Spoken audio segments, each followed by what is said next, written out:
I am Ferdinand Marcos, and I am the President of the Republic of the Philippines. I stand today on behalf of 110 million Filipinos. Hi everyone, hello universe, it's me again. Shout out sa inyo mga beswa, Filipinos and OFW, halo-halo. Nako mga bes, ang yabang talaga ng mga DDS, sabi nila, hindi pa daw natatanggal ang 32 million yung bumoto daw kay Sara Duterte nung last 2022 election.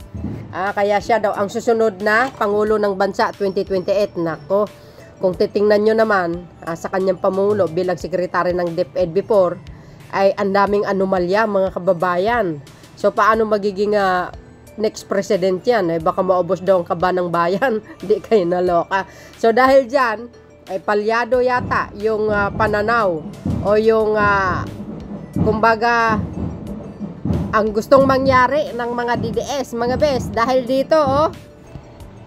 dito guys, yung sabi ng Abante, agay 73% mga Pinoy bet harapin ni BP Sara sa Senate ang impeachment court.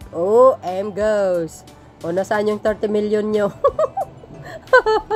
Masyado kayong ambisyosa sa 2028. Ibig ko sabihin, alam nyo, pag gusto mo talaga tumakbo sa higher position, kailangan full experience ka pagdating sa pamumuno, no? Yung DepEd nga, hindi niya kayang pamumunuan eh. Ang daming anomalyang nangyayari eh.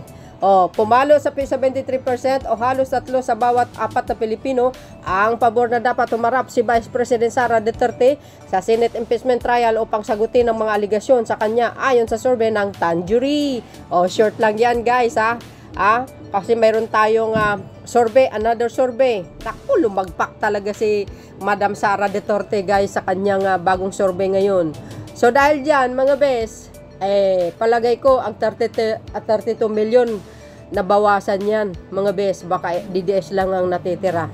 Totoo yun, kasi mostly di 32 million na bumoto sa kanya Marcos loyalist, yung mga akala ng mga ibang Pilipino na talagang okay siya, nag-withdraw na talaga. Minsan wag natin unahin ang yabang, kasi ito ay bumabase din ang mamayang Pilipino sa mga performance na nakaraan sa dati siyang secretary ng DepEd, di ba mga bes?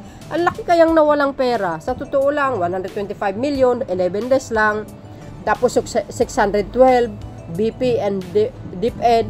Naku, ang tanong, nasaan napunta yun? Kaya nga doon, nalalagay sa alanganin yung kanyang bank account na talagang masisilip. Kaya nag-file siya ng ng petition para harangan ng ang impeachment. Alam niyo, dami nag-react diyan 'di ba? Ayon doon sa unang video natin. So dahil dito mga kabayan, basahin ko sa inyo ito yung bagong survey ng Okta yata ito, no? Ito na. Ayan sabi ng Okta Research 2 days ago. Naku, talaga namang pak ang lagpak ng Vice Presidente. Naku, mga bes, talagang wala na. Yung political career nito mga kababayan. Sabi po guys ng Philippine Star, short lang ito ang pinaka-importante dyan, yung ratings. Sabi ng Philippine Star, with the campaign season heating up, a majority of Filipinos identify as either pro-Marcos or pro-Duterte sa survey conducted by the Okta Research Group showed 2 days ago. Nako, paktay tayo ni Day. Research nyo yan guys ayan, pro-Marcos Pinoy 36%, pro-Duterte 18% by Okta. Sabi ng Philippine Star, agay, lagpak si Madam. Nasaan ang 32 million? Kung talagang malakas si Vice Presidente. Kaya mahirap pala guys, no, yung sinasabi ng ating mga kababayan. Pag nagnakaw ka talaga sa kaba ng bayan, yan talaga ang sisira sa political career mo.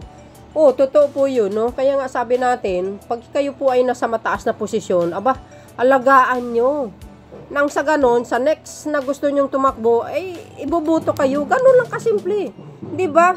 So, dahil dito, makikita natin, talagang wala na no? Atras na ang mga ibang Pilipino na susuportahan si Sara Duterte.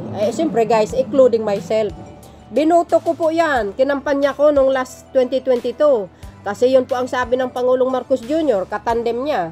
So dahil dito makikita nyo, yung bagong survey ng Octa Research, parang kung sa card pa, pasang awa na lang. So ayan guys, ang pinaka-latest updates video ko sa inyo. Maraming salamat sa inyong watching. See you again on my next upload video. Ano po ang kapalagay nyo? Ay, palagay ko hindi makapalagay ang mga DDS dito guys. Maraming salamat sa inyong watching. Abangan po natin ang resulta ng isyong impeachment sa mga darating na mga araw guys. Babus! God bless Philippines!